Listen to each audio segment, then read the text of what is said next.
Hello learners, welcome back for the new video. In this video, we will see the next practical for testing the water, that is determination of turbidity in water. The aim of the practical is to determine the turbidity of a given water sample by using nephelometer. Okay. Nephelometer instrument जो है वो use किया जाता है turbidity find करने के लिए, और उसका जो यूनिट रहता है नेफ्लोमीटर से जो टर्बिडिटी मिलती है उसका जो यूनिट रहता है एनटीयू रहता है. जनरली शॉर्ट फॉर्म यूज किया जाता है एनटीयू, और उसका फुल फॉर्म है नेफ्लोमेट्रिक टर्बिडिटी यूनिट. ठीक, स्टार्ट करते हैं प्रैक्टिकल. पहले थ्योरी पोर्शन देखेंगे. ऑलरेडी थ्योरी पोर्शन हमने प्रीवियस वीडियोस में कवर किया है. What is turbidity, measurement of turbidity. ठीक है, तो भी एक बार देख लेंगे. Determination of turbidity in water, introduction. Turbidity is a measure of degree at which the water loses its transparency because of the presence of suspended solid. Okay. तो main क्या है, टर्बिडिटी जो है वो किस वजह से रहती है, वाटर में जो प्रेजेंट रहते हैं सस्पेंडेड सॉलिड्स, वो सस्पेंडेड सॉलिड्स की वजह से प्रेजेंट रहती है, जैसे clay particle, silt particle, soil particle जो या फिर ऑर्गेनिक मैटर. तो ये क्या है, अगर ये वाटर सैंपल में सस्पेंडेड फॉर्म में रहेंगे तो क्या करेंगे, जो ट्रांसपेरेंसी वो ट्रांसपेरेंसी को अफेक्ट करेंगे. वाटर जो वो ज्यादा क्लियर नहीं दिखेंगे. वाटर क्लियर नहीं क्यों नहीं दिखेंगे, क्योंकि उसमें सस्पेंडेड सॉलिड्स है. फॉर एग्जांपल देखिए, जैसे कि हमने एक आधा रिवर लिया या फिर एक आधा पॉन्ड लिया, तो उसकी जो वाटर जो वो रेनी सीजन में वाटर उसकी जो डेप्थ है, डेप्थ ज्यादा दिखती नहीं है. जो बॉटम बेसिन जो रहता है वो बेसिन दिखता नहीं. क्यों? क्योंकि सस्पेंडेड सॉलिड रहता है. सस्पेंडेड सॉलिड ट्रांसपेरेंसी उसकी खराब करता है. वही अगर लेक आपने अगर विंटर सीजन में या समर सीजन में देखा, तो वहां पे क्या होता है, वाटर की मोशन मूवमेंट जो मूवमेंट स्टॉप हो जाती है, सस्पेंडेड सॉलिड सभी सभी सेटल हो जाते हैं.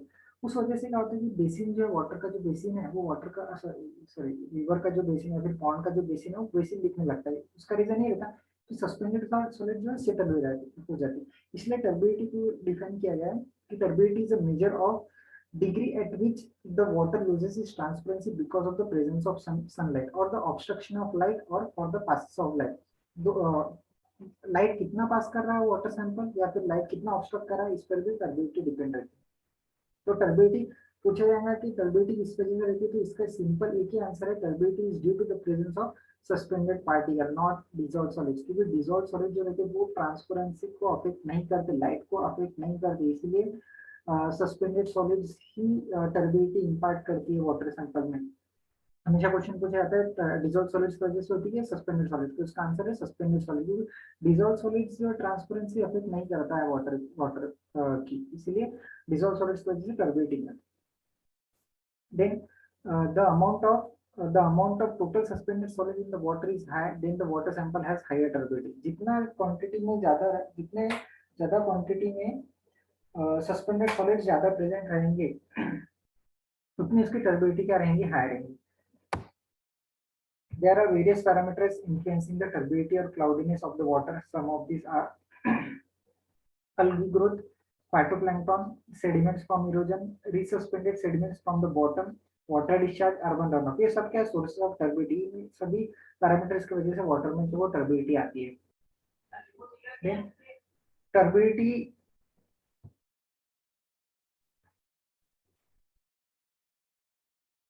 Measuring turbidity. अब टर्बिडिटी जो है वो किस किस यूनिट में मेजर की जाती है, फिर कौन कौन से इंस्ट्रूमेंट से मेजर की जाती है टर्बिडिटी.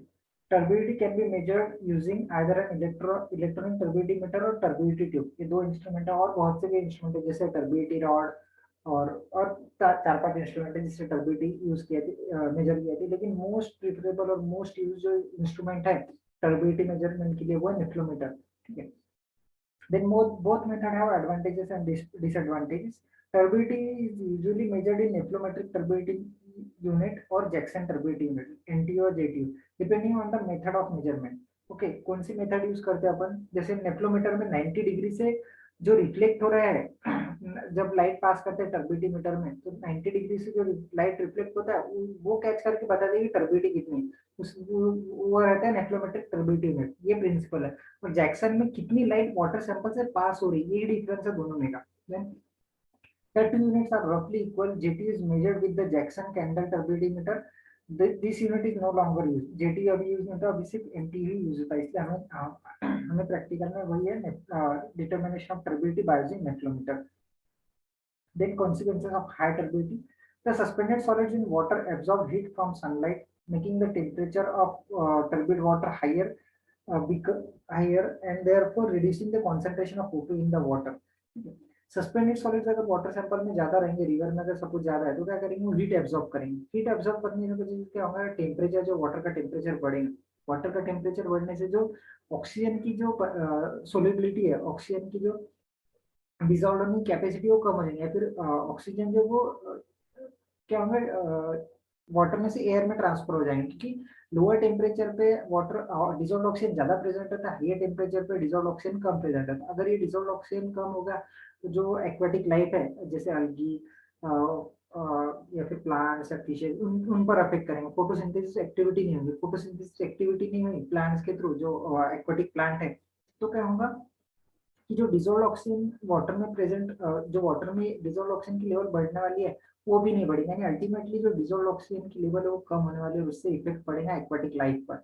वो प्लांट्स भी रह सकते हैं या फिर फिश फिश भी रह सकते हैं। ठीक है, तो ये था कॉन्सिक्वेंसेस ऑफ हाई टर्बिडिटी। अब स्टार्ट करते हैं सिमुलेशन यानी कि एनिमेशन प्रैक्टिकल का। पहले स्टैंडर्ड सॉल्यूशन तैयार करना पड़ता है, तो वो देखेंगे पहले। Objective to determine the turbidity of a given water sample using nephelometer. Instrument और एपरेटस कौन से उसके, नेफ्लोमीटर जिससे हमें टर्बिडिटी फाइंड करनी है, नेफ्लोमीटर ट्यूब जिसमें वाटर सैंपल कलेक्ट करना है उसे क्यूएड भी कहा जाता है। देन पिपेट जिससे हमें वाटर सैंपल लेना है। देन बीकर, बीकर भी वाटर सैंपल कलेक्ट करने के लिए। उसके बाद ग्लास रॉड स्टर करने के लिए। ठीक है, ये सब एपरेटस यूज होने वाले। इन सॉल्यूशन यूज क्या क्या यूज होने वाले, हाइड्रोजन सल्फेट, हेक्सामेथिलीन, टेट्राएमाइन।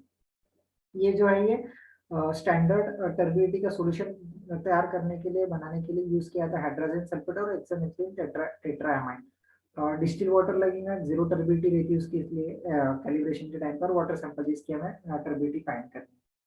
डिस्क्रिप्शन में turbidity is a measure, definition पहले ऑलरेडी देखिए, फिर भी एक बार पढ़ लेते हैं।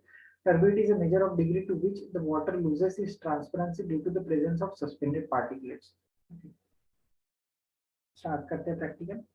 वेइंग बैलेंस है। वेइंग बैलेंस पहले हमें जो 100 एनटीयू का जो स्टैंडर्ड टर्बिडिटी का सॉल्यूशन है, वो स्टैंडर्ड 100 एनटीयू का सॉल्यूशन हमें प्रिपेयर करना है। तो उसके लिए हमें 1 ग्राम हाइड्रोजन सल्फेट लगेगा और 10 ग्राम हेक्सामेथिलीन टेट्रामाइन लगेगा। तो पहले 1 ग्राम हाइड्रोजन सल्फेट लेते हैं बीकर में।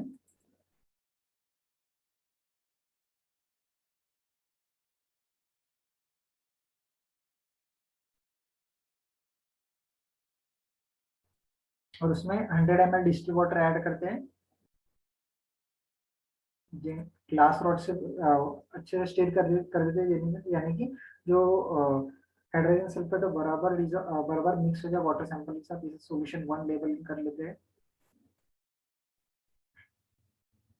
इसे अब क्या लेना है, हेक्सामेथिलीन टेट्रामाइन 10 ग्राम लेना है।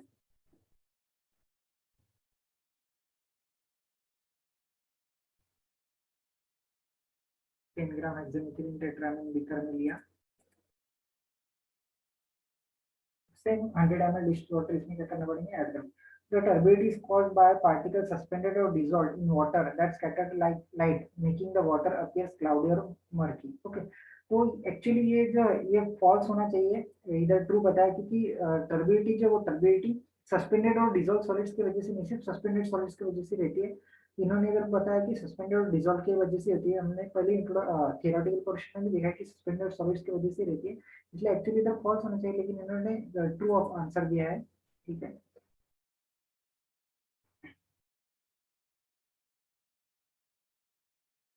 100 ml डिस्टिल वाटर ऐड करना है उसमें, और बाद में ग्लास रॉड से स्टीर करना यूनिफॉर्मली मिक्स होने के लिए।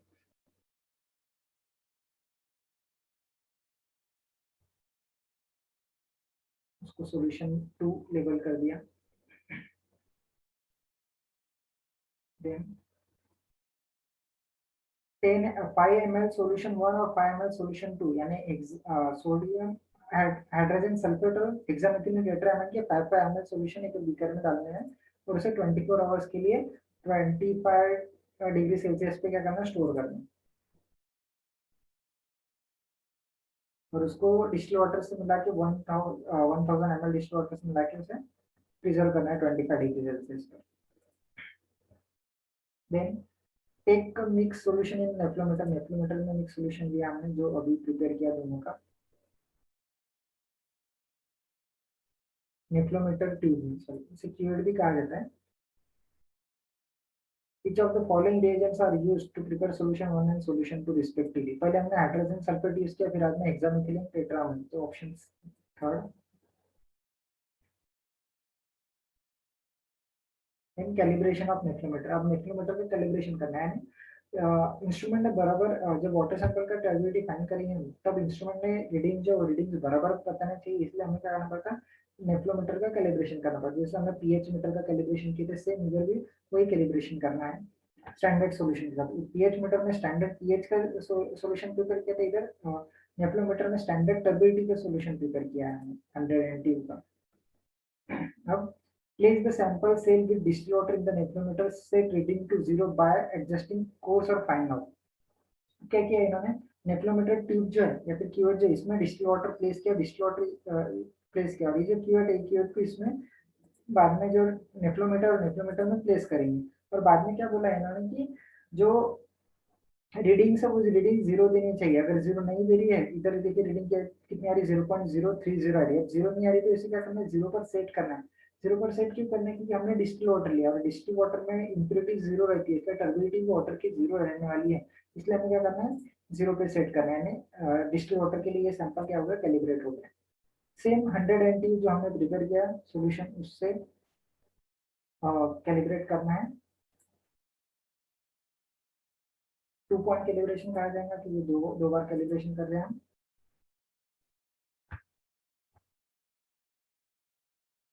Now place 100 NTU calibration standard in the sample holder of nephrometer tube. Adjust the calibrated knob to set the reading to 100. 100 पे एडजस्ट करना, अगर 100 रीडिंग नहीं दिखा रहा है सैंपल तो पहले देखें कितना सा रीडिंग दिखा रहा है, अभी 0 है, बाद में 97 हुआ है, यानी एक्चुअली 100 हमें आना चाहिए, हमने स्टैंडर्ड प्रिपेयर किया, अब 100 नहीं, इसलिए हमें क्या करना है, उसे 100 पे सेट करना है, क्योंकि इसकी रीडिंग कितनी है, 100 है।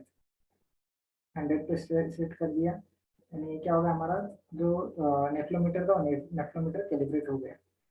तो अब हम डायरेक्टली वाटर सैंपल की पीएच, सॉरी वाटर सैंपल की टर्बिडिटी क्या कर सकते हैं, फाइंड कर सकते हैं, और वो हमें करेक्ट रीडिंग देंगी। तो क्या है, now measure the turbidity of water sample 1 by placing sample tube in the nephelometer. Nephelometer में सैंपल ट्यूब प्लेस करनी है जिसमें हमने वाटर सैंपल लिया हुआ है। वाटर सैंपल टर्बिड दिख रहा है, देखिए इसका कलर, इसकी टर्बिडिटी ज्यादा आने वाली है ऑब्वियसली। टर्बिडिटी कितनी दिखा रहा है नेफ्लोमीटर, 41.60, टर्बिडिटी इसकी 41.60, the turbidity of water sample 1 is 41.6।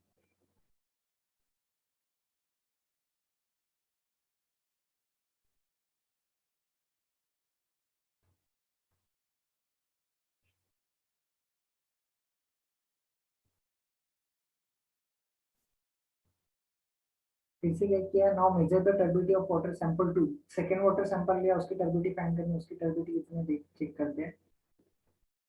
उसकी टर्बिडिटी आ रही है 0.02 मीटर पे भी 0.02 दिखा रहा है एमटीयू। दोनों से वाटर सैंपल की pH find, sorry turbidity find की 46 और एक 0.02। इसका रिजल्ट्स तो हमें मिल गया, अब इसे हमें क्या करना पड़ेगा, कंपेयर करना पड़ेगा स्टैंडर्ड्स के साथ। Which of the following unit is not used to measure turbidity of water, turbidity water की टर्बिडिटी फाइंड करने के लिए कौन सा यूनिट जो यूनिट ऑफ मेजरमेंट यूज नहीं किया है। फर्स्ट एनटीयू नेफ्लोमेट्रिक टर्बिडिटी यूनिट, वही फाइंड कर रहे हैं हम अभी। एटीयू वैसा कुछ नहीं रहता। जेटीयू जैक्सन टर्बिडिटी यूनिट जो हमने थ्योरी पोर्शन में देखा है। एफटीयू फॉर्मेसन टर्बिडिटी यूनिट, ये 3 यूनिट यूज किए जाते हैं, NTU JTU and FTU. ATU unit use नहीं किया जाता है। Correct answer.